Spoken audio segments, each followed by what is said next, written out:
Bienvenue sur Africa 24 dans cette nouvelle édition de l'actualité au sommaire de ce journal. Clap de fin pour le Forum international Afrique Développement. Le rendez-vous d'affaires a rassemblé plus de 2000 opérateurs économiques et décideurs politiques à Casablanca au Maroc.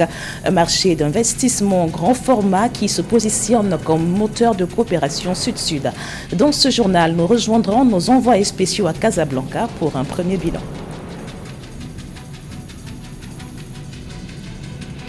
En marge de CECIA 2024, le marché commun africain glane de nouveaux alliés. Un protocole d'accord entre le secrétariat de la ZLECAf et Ati Jariwafa Bank permettra d'intensifier le commerce centra-africain en finançant les secteurs prioritaires pour la zone de libre-échange continentale d'Afrique. Et en sport, deux nouvelles pépites de la NBA sont d'origine camerounaise. Yves Missi et Ulrich Chamché viennent d'être draftés au sein de la prestigieuse Ligue américaine. Une belle victoire pour le basketball camerounais qui a grandi sa liste d'ambassadeurs en NBA. Mais tout d'abord, la visite officielle du président angolais João Lourenço en Côte d'Ivoire.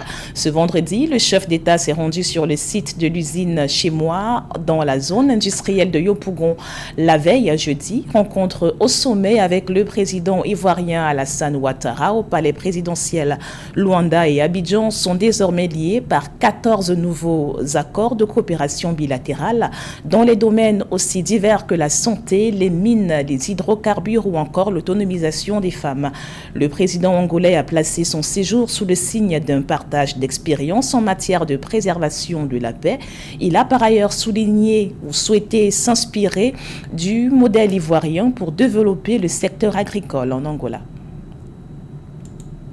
Et c'est un dossier qui date. La démarcation de la frontière entre le Cameroun et le Nigeria a réuni les délégations des deux pays le 26 et 27 juin à Yaoundé. 2 décennies après le différend frontalier autour de la presqu'île de Bakassi, les désaccords persistent sur les 35 derniers kilomètres à délimiter. Mais Yaoundé et Abuja ont choisi le dialogue et adopté une feuille de route pour finaliser le processus de démarcation d'ici 2025. Les travaux de la commission mixte se sont déroulés en présence du représentant du secrétaire général des Nations Unies, comme vous le verrez dans ce compte-rendu de Jeanne Schéma. 36 km, c'est la distance qui reste pour finaliser la démarcation de la frontière terrestre Cameroun-Nigeria, une frontière longue d'environ 2100 km. Les opérations entamées en novembre 2002 sous l'égide du secrétaire général de l'Organisation des Nations Unies et qui devraient être achevées connaissent un blocage en raison de désaccords sur 3 zones. La 6e session extraordinaire de la commission mixte Cameroun-Nigeria, convoquée à Yaoundé les 26 et 27 juin, visait à régler ces désaccords. L'entente a été reportée. Mission a été assignée à la sous-commission démarcation au sein de la commission de proposer aux 2 gouvernements des solutions d'ici septembre 2024. L'ONU a espoir d'une finalisation du processus de démarcation d'ici fin 2025. La commission mixte a entre autres chargé la sous-commission de démarcation de réexaminer les conclusions des parties dans les 3 zones de désaccord en suspens en tenant compte des paramètres de l'arrêt de la SCIG, de la carte et des autres enregistrements des zones qui permettront la résolution de ces 3 zones. Pour rappel, les désaccords sur la pose de bornes concernent des villages qui devraient se trouver en territoire camerounais, mais qui abriteraient des populations nigérianes, notamment à Rumsiki, Tourou, Kocha. Depuis 2002, environ 2466 bornes ont officiellement pu être posées tout le long de la frontière Cameroun-Nigeria, sur un total de 2700 bornes. Pour le Nigeria, à la fin de la délimitation de la frontière, il ne devrait y avoir ni vainqueur ni vaincu. Une nouvelle session de la commission mixte devrait être organisée à Yaoundé, après entente sur tous les derniers points à régler. On part d'ici de Yaoundé avec une certitude que nous sommes en bon chemin pour la conclusion de notre travail. Et on va se préparer aussi pour la prochaine session de cette commission mixte quand le travail de la commission de démarcation termine son travail. I am certain that very soon Je suis certain que très bientôt, cette affaire sera derrière nous, de manière à montrer qu'il s'agit d'une situation où il n'y a ni vainqueur ni vaincu. that it is a situation of no victor, no vanquish. Avec la décision de la CIJ du 10 octobre 2002 sur le règlement du différend frontalier Cameroun-Nigeria, les deux pays ont aussi pu travailler avec des partenaires étatiques sur un projet d'accord d'exploitation conjointe des hydrocarbures à cheval sur leurs frontières maritimes. Cet accord figure aussi parmi les dossiers en instance pour impulser leur coopération. C'est un marché d'investissement grand format à Casablanca. Le Forum international Afrique Développement s'est refermé ce 28 juin au Maroc avec un bilan positif. 6 000 rendez-vous d'affaires, plus de 40 pays et 2200 participants et décideurs du continent. L'événement a permis de densifier la coopération sud-sud et de primer les entreprises africaines à fort potentiel. Philippe Akwa nous en dit plus. Après de nombreux moments de discussion et d'échanges commerciaux entre les pays africains, la 7e édition du Forum international Afrique Développement s'est achevée ce 28 juin 2024 ici à Casablanca au Maroc. Cet événement organisé par le club d'investissement d'Attijari Wafa Bank et le fonds panafricain Almada a rassemblé plus de 6 000 rencontres d'affaires de coopération entre les institutions et les entreprises participantes selon les responsables. La thématique de cette édition, ici on investit, a donné le ton à ce forum et a conduit tous nos travaux, portés par une sorte d'appel à l'efficience et à la transformation des nombreux défis qui traversent notre continent en opportunités, à déployer dans un cadre régulé, simplifié et propice à un développement volontariste des échanges et des investissements. En 2024, le FIAD a accueilli la participation de nombreux investisseurs et entrepreneurs venus de l'ensemble de l'Afrique, mettant en lumière des talents à travers 2 concours notamment. Celui du jeune entrepreneur remporté par l'entreprise Congo Plast et celui de l'entreprise leader de la coopération Sud-Sud remporté par l'entreprise mauritanienne Star Oil. Nous sommes une entreprise de recyclage et de valorisation des déchets, précisément les déchets plastiques. Et aujourd'hui, nous avons gagné le premier prix de la fondation Almada, Trophée Jeunes Entrepreneurs. Et nous sommes très fiers de ce prix parce que ça a été un concours très compétitif. Et sortir de là vainqueur nous rend que plus que fiers et ça récompense un travail acharné que nous menons depuis maintenant 5 ans. Selon les organisateurs du Forum international Afrique Développement, cette édition 2024 a pleinement rempli ses objectifs, positionnant le Forum comme un véritable moteur de la coopération sud-sud entre les pays africains. Philippe Akwa, envoyé spécial au Forum international Afrique Développement pour Africa 24. Merci Philippe Akwa. Et ce Forum international Afrique Développement vise aussi à renforcer le commerce intra-africain qui jusqu'ici plafonne à 14% des exportations. Sur place à Casablanca, le secrétariat de la ZLECAf a signé un protocole d'accord avec le groupe bancaire Attijari Wafa Bank pour faciliter les échanges et investissements entre pays africains.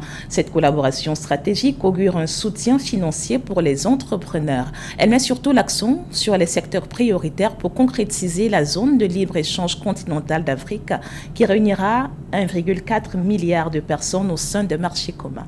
Philippe Akwa nous en dit plus. Dans le cadre de l'accélération des objectifs de la zone de libre-échange continentale africaine, le secrétariat de la ZLECAf et le groupe Attijari Wafa Bank ont, en marge de l'édition 2024 du Forum international Afrique Développement à Casablanca au Maroc, signé un protocole d'accord visant à faciliter le commerce et l'investissement en Afrique. Le secrétaire général de la ZLECAf, Wamkele Mene, exprime sa satisfaction quant à cet accord et souligne l'importance de renforcer les canaux de communication et de prioriser les projets d'infrastructure pour accélérer les mouvements de personnes et de capitaux.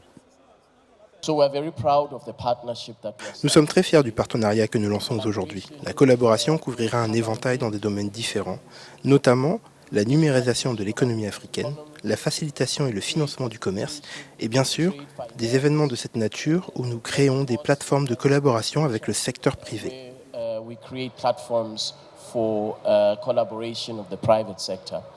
Ce partenariat, signé par le secrétaire général de la ZLECAf, Wamkele Mene, et le président directeur général du groupe Attijari Wafa Bank, Mohamed El Ketani, concerne des secteurs clés tels que les infrastructures, l'énergie, l'agriculture, l'agro-industrie, l'automobile, l'industrie pharmaceutique, les transports et la logistique. Le protocole d'accord inclut également l'initiative Softway du Club Afrique Développement visant à soutenir et à renforcer ce programme.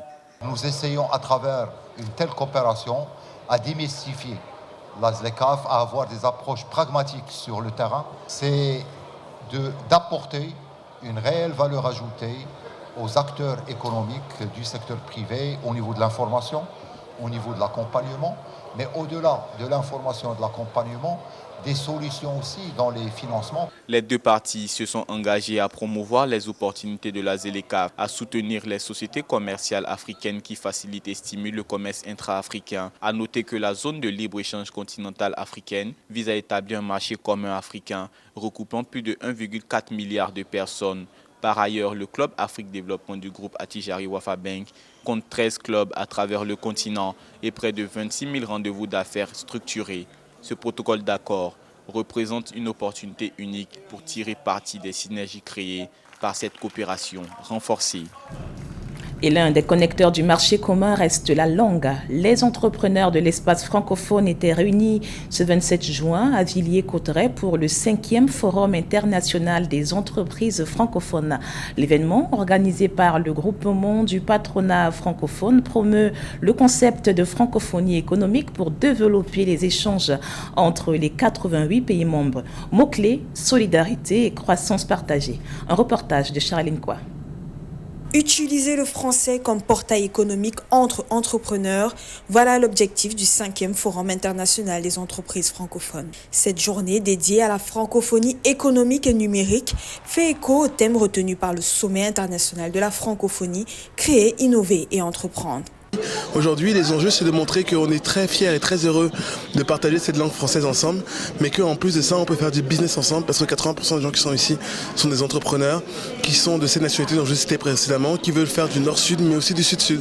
Ce forum a réuni de nombreux acteurs du monde francophone, membres du gouvernement français, ambassadeurs et présidents du Conseil économique et social, leaders de la société civile et les chefs d'entreprise. Au cœur des échanges, lors des tables rondes, se posait la question du financement du secteur privé, de la place de la femme dans le développement et la formation des jeunes pour des emplois en adéquation avec la demande. Si l'on veut pouvoir avoir une part importante dans la gestion donc, de notre écosystème, on ne peut pas passer outre la formation, on ne peut pas passer outre le système éducatif. Donc il est important absolument d'arrimer toutes les formations et toutes les filières en fonction des besoins de la prospective. Donc inévitablement, lorsqu'on parle de croissance, on doit à ce moment-là pouvoir répondre à cette adéquation, la formation, métier, emploi. Pour nous, le vocabulaire, c'est pas pays en voie de développement, c'est pas pays émergent, c'est pas pays sous-développé. Le vocabulaire, pour nous, c'est la croissance partagée. Elle s'appuie sur le mix énergétique. En utilisant le mot mix énergétique, nous nous donnons la possibilité de nous industrialiser. L'industrialisation permettra de trouver une solution à ces 60% de ces 2,5 milliards d'habitants africains qui se retrouvaient en désétude. On y retrouvait également des jeunes entrepreneurs qui souhaitaient rencontrer les décideurs et les investisseurs pour discuter de leurs préoccupations et de leurs projets. On a beaucoup de décideurs qui parlent à la place des jeunes, mais qui ne nous incluent pas vraiment à la table des décideurs. Donc l'objectif, c'est de venir à leur contact, c'est de pouvoir mettre en place donc concrètement des systèmes qui vont permettre surtout aux jeunes de pouvoir avoir accès plus facilement à des financements et avoir accès, on va dire, à des formations. Parce qu'on sait qu'il y a beaucoup de jeunes qui souhaitent venir en Europe, qui n'ont pas la possibilité d'avoir des visas, de faciliter leur mobilité et de pouvoir répondre concrètement à leurs problématiques. À quelques mois du sommet de la francophonie, ce forum donne donc le ton pour les 88 pays membres qui aspirent à une croissance commune. Et dans l'actualité en sport, le nombre de Camerounais évoluant en NBA s'agrandit. Deux nouveaux talents rejoignent la prestigieuse Ligue américaine de basketball. Il s'agit des pivots Yves Missi, issu de l'université Baylor de Waco au Texas, et Ulrich Chomché de la NBA Africa Academy au Sénégal. Les deux Camerounais ont été draftés le 25 et 26 juin 2024. Ils retrouvent à la NBA leurs aînés Pascal Siakam, Christian Koloko et Joel Embiid. Présentation de ces pépites de la sélection camerounaise de basketball avec Christian Djimadeu. With the 21st pick in the 2024 NBA draft, the New Orleans Pelicans select Yves Missi from Yaoundé, Cameroon and Baylor University. Yves Missi, sélectionné en numéro 21 par les New Orleans Pelicans au premier tour de la draft de la NBA le 25 juin 2024.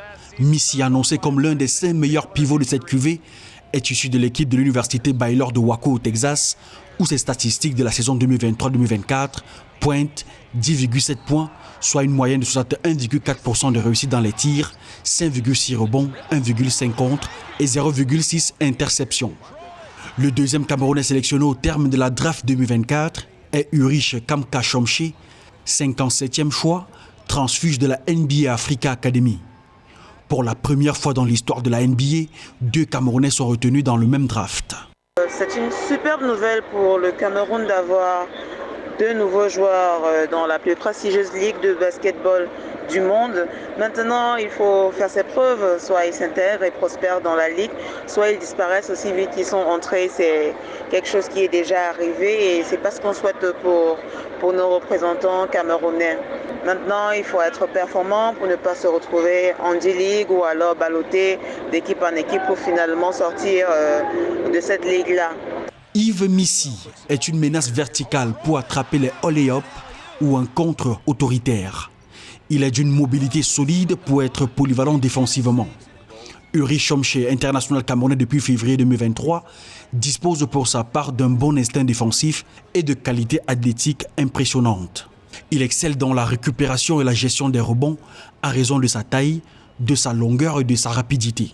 C'est le premier joueur issu de 3 NBA Academy qui existent à être drafté directement vers la NBA. Ce sera un peu le porte-parole de cette académie-là, histoire de montrer ce qu'elles vont en termes de formation. Est-ce qu'elles seront un vivier sûr pour la NBA dans les années à venir? Pour le Cameroun, c'est une fierté d'avoir 2 représentants dans le top 60 des jeunes meilleurs joueurs au monde. Cela est également l'occasion pour l'équipe nationale d'avoir 2 nouvelles âmes qui auront l'opportunité d'affûter leur talent dans la plus prestigieuse ligue du monde aux côtés des meilleurs du monde. L'entrée de Yves Missy et Ulrich Chomche porte à 7 le nombre de Camerounais intégrés à la NBA. Les 5 devanciers sont Ruben Bomche, sélectionné en 2021, Luc Mbah Moute en 2008, Joel Embiid en 2014, Pascal Siakam drafté en 2016 et Christian Koloko entré en 2022. Toutefois, le plus difficile pour le Cameroun a toujours été de profiter de ses sportifs en équipe nationale. Ce journal a été réalisé par l'ensemble de la rédaction. Merci pour votre fidélité. Dans un instant, une nouvelle édition d'information sur Africa 24.